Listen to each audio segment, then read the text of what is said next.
guys, what's going on? Welcome to the current week 29. Sorry there wasn't an episode last week. Kairos is kind of a thing, and you can't record the current on Kairos. As you guys can see, I'm in a slightly different location, seating. My hair is falling, and that's fun. I'm trying something new out. The audio should sound a lot better. I have a microphone. I don't know if you can see it on the camera or not, but I have a little microphone over here. You probably can see a little bit of it. Sorry about that. I have a new microphone, or not a new microphone, but I hooked up the microphone that I have to my camera, so it should sound a lot better. I'm trying to figure out the camera and the angles and all that stuff, but we're going to get that better by next week. So this week, guys, week 29, we have basically a week of things that should have come out like 2 weeks ago. Starting, we have Lizzie. Lizzie's going to show you guys something that the theater did 2 weeks ago before homecoming, part of Providence's homecoming kind of celebration stuff. And I just forgot about it, honestly, to put it in a video, but now it's here, so let's check that out. Good morning, viewers of The Current. It is 5:12 a.m. and I am awake with my mom. I have to leave for school in 3 minutes. I will keep you updated. Update, it is 5:25 a.m. and I'm on the road. I left a little bit later than I wanted to, but I'm still dedicated to theater. I'm really confused as to why so many people are awake at 5:30 in the morning. If anyone knows the answer, please let me know, because these people should be asleep. Thank you. Hi! We're here to relate. I love theater. I love theater.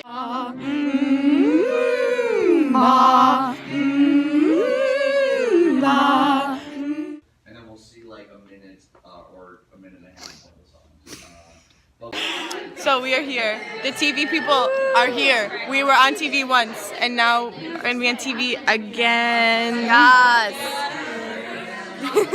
How do you guys feel about our first teaser on TV? It's pretty good. Wait.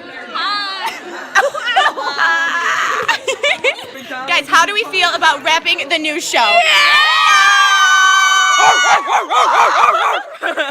Alright, hey guys, I'm here with Christina and Sarah, and we just finished our new show, and now we're going to Starbucks because priorities!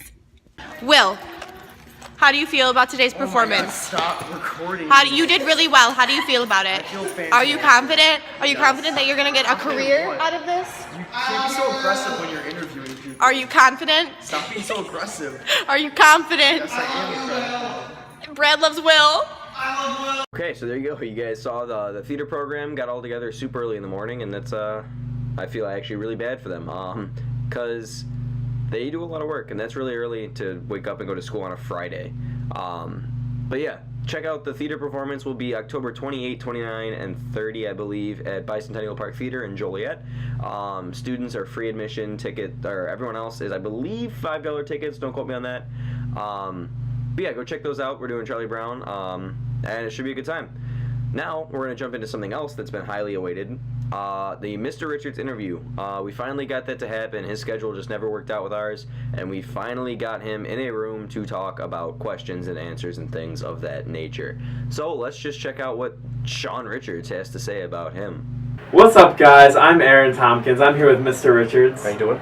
All right, we are interviewing him. We're going to ask him some questions. All right, are you ready? Yeah. All right. If energy is neither created nor destroyed, then where did energy come from in the first place? No one knows. No one knows? No. Well, I mean, people have ideas, probably, where it came from, if it had to come from anywhere. But the problem is, like, as we talked about in class, is that energy is something we don't understand really very well. We use the term all the time, energy, but we don't really understand what it is. I mean, we had a crappy definition in class that it was the either the capacity to cause change, like with work, or a substance-like quantity that has the ability to cause change, but we don't really understand it. One of the most interesting things that I was reading about recently is that we have a problem with the way that we've been viewing physics. So like a long time we viewed it through force, and then we looked at it through energy, and as it turns out, probably the better way to look at it is as a bunch of fields in space that kind of are almost like sheets that kind of flap and ripple and when there's a ripple, then that's a particle. And we see it as a particle, but it's really just a perturbation in field space. So, like if you remember, we learned about like magnetic fields and electric fields and gravitational fields. You remember the sheet in the room that we spread out and then the bowling ball and stuff? Yeah.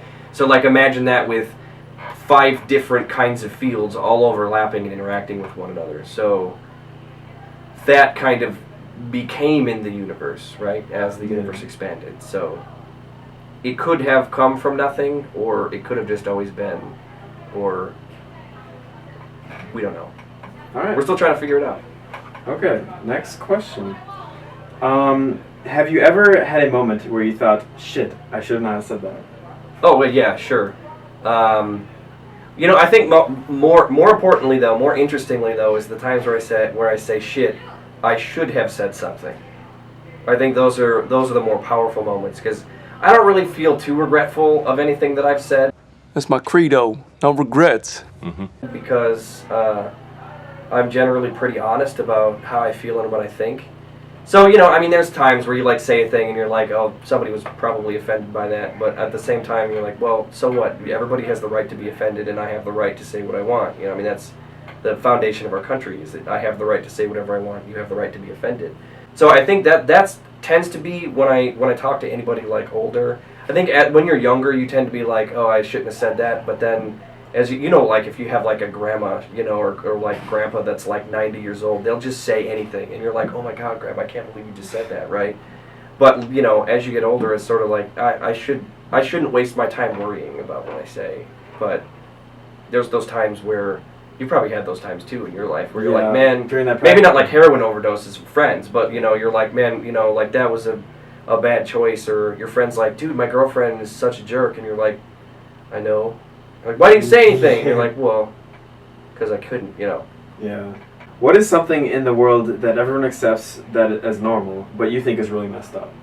So things that people think are, it's just pretty much everything.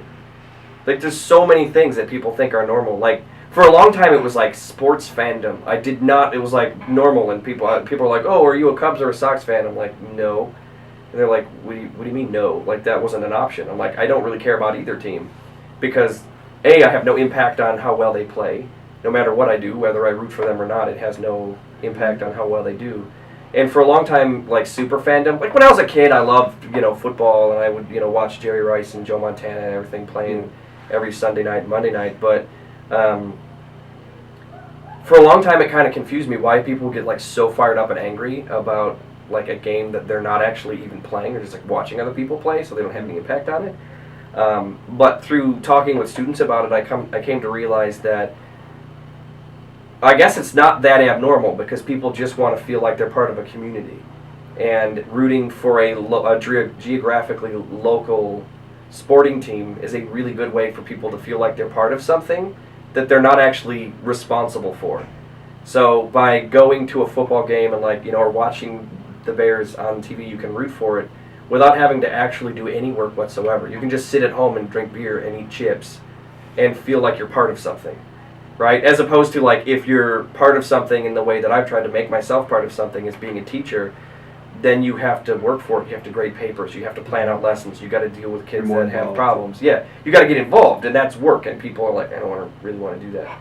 So I think that's one prime example that I could think of off the top of my head, where it's like, oh, this is sort of normal, and I guess I'm just abnormal. If you were locked in a room with 10 people, one of which was a mind reader, what crazy thought would you think to identify the mind reader? Well, my first reaction is to say, like, I'm going to kill all of you. And then I guess just see if anybody reacts to it. Yeah. I guess that would be a good way to identify them. Mm-hmm. I think, yeah, I don't know. It would I'd probably just come up with something. Well, do I know there's a mind reader in the room? You know there is one, but you don't know which person it is. Does everybody know there's a mind reader in the room, or just me? You're the only one. And does the mind reader know they're a mind reader? Yes. So why wouldn't I just think, which one, like, if you're the mind reader, just say hi. Like, come over and say hi. No, but they don't want you to know. Oh, they don't want me to know? Yeah. What would you do to, like, so you identify them? I would probably just, well, it depends. If is this a life or death situation? Yeah, like you're like. Okay, so then I would just start killing each person until I'm gonna kill this person, and then I would go kill them, and I'd like kill that person, and then go kill them.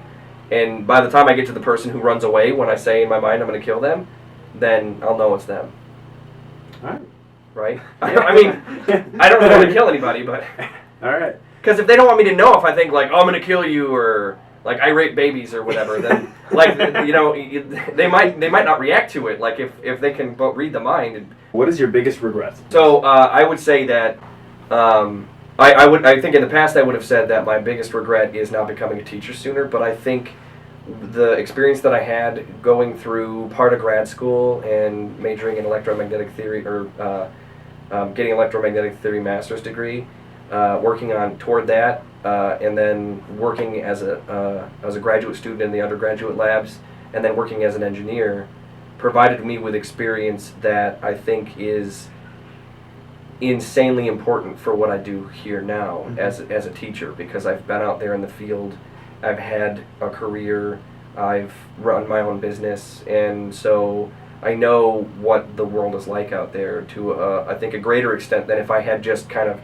gone through high school, gone through college, graduated, and then come back to high school. I mean, you get some of the experiences like owning houses and buying cars and all that kind of stuff, but the job world is different in schools than it is. It's just like schools are like a weird world that exists separately from the rest of the world. It runs very different. Like you don't get grades at your job, and you get paid whether you do a good job or a bad job, but then eventually you just get fired or you never get promoted, and then you get tired in your job or whatever. So if your life was a movie, what would the title of the movie be? I think if my life was a movie, the title would be Think About It and Then Shut the Hell Up and Do It. I think would probably, it's a long title, but Yeah. I guess that's kind of my philosophy. Would it be an action or a comedy? Yeah. Yeah. Yeah, it would be all the things, because life is all the things. Yeah. Okay. Hopefully more of a comedy with like some explosions, That's always good comedy. Yeah, you got to keep the masses entertained with explosions. That's why Michael Bay is around and Transformers. yeah. Transformers. Well, that's all the time we have. See you guys. Mr. Richards, everyone. Bye-bye. Okay, guys, so as you can see, he's a very interesting young man, adult. I mean, Aaron's an interesting young man. Mr. Richards, cool guy, has some interesting outlooks, and there are some little snippets that I did end up taking out of that, but will surface on our Twitter account, so if you guys don't already follow us, check out our Twitter in the link below in the description. You can go follow us there and get tweets whenever the videos come out and stuff like that. Sorry about that. So check out the link below, like, comment, and subscribe if you have not already, and I'll see you guys next week for week 30. Peace.